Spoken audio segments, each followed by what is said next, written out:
Quem diz os homens ser o Filho do Homem? Então, isso aconteceu em algum lugar por aqui. O capítulo 17 fala da transfiguração. 6 dias depois da transfiguração, ou daqui, vão para lá, né? O capítulo 17 fala da transfiguração. Então, ele esteve aqui e aí ele faz a pergunta: quem diz os homens ser o Filho do Homem?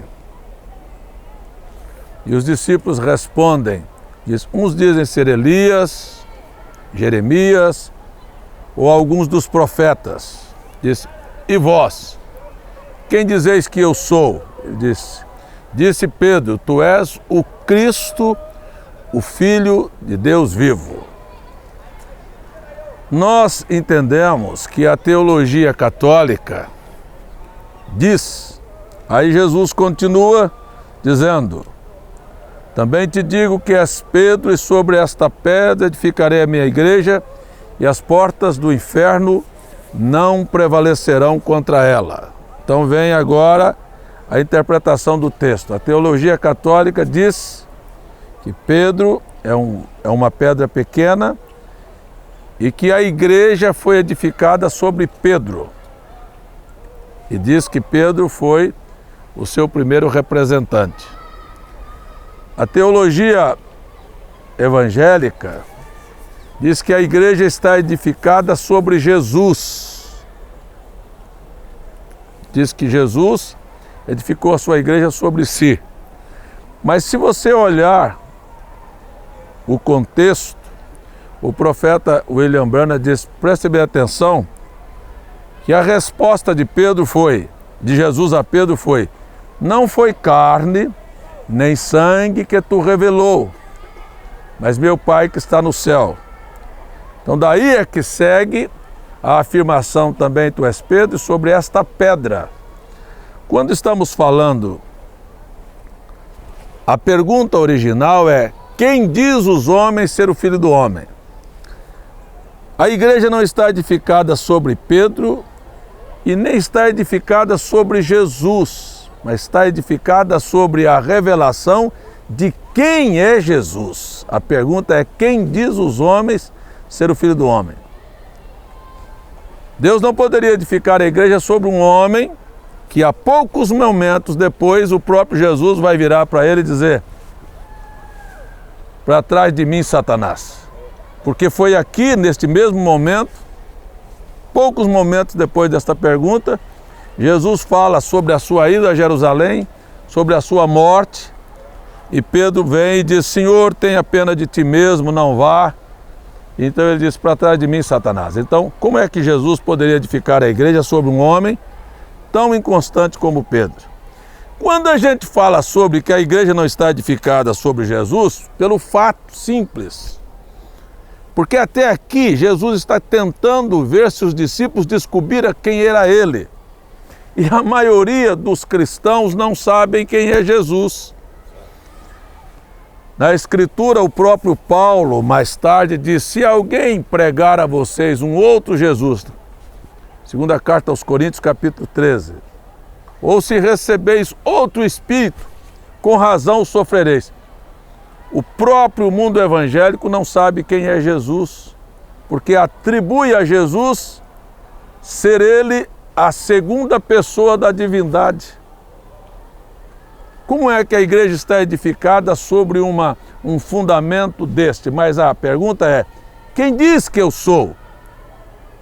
Então, nós encontramos nas Escrituras que a igreja está edificada sobre a revelação. E a revelação, ela faz a diferença desde o início da Bíblia, porque revelação é uma fé que não é produzida pela mente humana. A revelação é a abertura para que se possa entender. A revelação é algo divino que vem à alma para que se possa compreender o momento, o fato, e aquilo se torna claro na vida das pessoas. Quando uma pessoa realmente é revelada quem é Jesus Cristo, ele passa a entender por que as portas do inferno não podem prevalecer contra a igreja. Porque ele sabe que Jesus Cristo é a expressa revelação de Deus aos homens.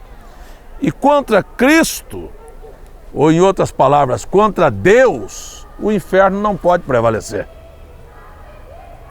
Mas este Cristo pregado pelo sistema religioso, este Jesus pregado pelo sistema religioso, que nada é senão um Deus pagão, porque é a substituição de Juno dentro da divindade, dentro da Trindade. Então você vai ver que isso é uma coisa que não é necessário o inferno prevalecer. O inferno já está por trás de tudo isso aí. Já é a tônica do assunto, porque já é a perversão. Vem a necessidade de saber que Jesus Cristo é a expressa imagem do Deus invisível e que o Deus invisível é invencível. E se você conhece isto e a sua fé está edificada nisto, o inferno não pode prevalecer contra você, porque mais do que o conhecimento intelectual do fato, vem o fato deste próprio Deus, quando você o conhece, tem esta revelação de o próprio Deus que se revelou por um propósito tríplice. O primeiro propósito da revelação de Cristo é mostrar Deus aos homens. Mas o segundo propósito é habitar neste homem. E quando Cristo habita corporalmente em nós, então as atitudes deste homem são as atitudes de Cristo. Eu volto a citar a escritura de Paulo: não mais eu vivo, Cristo vive em mim. Se Cristo vive em você, as portas do inferno podem prevalecer contra você? Não. Essa é a diferença. Então, o primeiro propósito era mostrar Deus aos homens. O segundo propósito é mostrar Deus na vida do ser humano. E o propósito terceiro desta grande revelação, que é Cristo, o mistério de Deus revelado, é você de volta na eternidade. Viemos de lá, passamos por aqui, neste corpo mortal, Cristo se torna a parte da nossa vida, nós nos tornamos templo dele, cumprimos nosso propósito, saímos daqui e voltamos. Aí o Bruna disse, então Deus em Cristo, Cristo em seu povo e o seu povo no reino restaurado. Você passa por aqui, ainda que em alguma fase da sua vida você esteja na lama, você não é parte da lama. Em algum momento você se levanta e você se mostra que você é um filho de Deus, que nasceu aqui. Eu costumo dizer que até as partes negativas da nossa vida, até as fases negativas da nossa vida, servem para glorificar a Deus. Por exemplo, o pecado de Maria Madalena, ou o pecado da mulher apanhada em adultério, não a lançou no inferno, a lançou nos pés de Cristo. E Cristo deu a ela a oportunidade de andar no caminho por onde ela passou com a vida suja, mostrar que algo havia acontecido na vida dela. Então, ainda que nós tenhamos andado, vou citar a palavra do Salmo 23, pelo vale da sombra da morte, por caminhos escabrosos, por momentos de extrema debilidade na nossa vida, o conhecimento deste Cristo, que é a imagem do Deus invisível, que se manifestou aqui para um propósito, nos faz agir e andar de maneira diferente. E daí para frente, passamos a revelá-lo. Nós não representamos aqui um sistema religioso. Nós representamos a Jesus Cristo. Amém. Deus não nos colocou para representar uma igreja. Deus nos fez para ser sua imagem e semelhança. Amém. Então que as nossas vidas possam refletir a Cristo e que as nossas atitudes sejam exatamente semelhantes à de Cristo ou à de Deus, que é invisível e que foi revelado em Jesus Cristo. Quem tem a revelação de quem é Jesus Cristo, com certeza, as portas do inferno. Portas do inferno são modas, são hábitos, são costumes, né? Porta do inferno são enganos teológicos, religiosos, porque se há uma coisa que o diabo usa para enganar as pessoas é a religião, cauteriza a consciência, as pessoas não mudam a vida, você prova habilmente que Cristo não está ali, É só simplesmente contactar com aquele espírito e você vê que ele não está lá. E simplesmente as pessoas são enganadas e elas pensam que estão vencendo o inferno quando foram vencidas pelo inferno. Então, quando nós olhamos que há uma coisa pela qual dirigimos a nossa vida, que é a palavra, e que esta palavra foi revelada a nós, e que a palavra é o próprio Cristo, e da maneira como foi revelada, então nada pode fazer frente à sua fé. Nós nos tornamos invencíveis. Eu disse a semana passada no púlpito, e vou repetir esta frase por inspiração que me veio: eu me recuso a me curvar diante de Satanás. Eu me recuso a me curvar diante das pressões, das imposições, das modas, dos costumes, da mudança em que a sociedade está vivendo, mas me curvo diante da verdade de nosso Deus. Então isto é revelação. Revelação sempre fez a diferença. Fez a diferença no culto de Abel com o culto de Caim. Fez a revelação, fez diferença em toda a trajetória da vida de um cristão aqui na terra. Uma pessoa revelada, e isto é o que Jesus tratou aqui em Cesareia de Filipe. Ele disse: não foi carne e sangue que tu revelou. Quando a revelação é dada, ela nunca será super enfatizada. A revelação é a chave da vitória.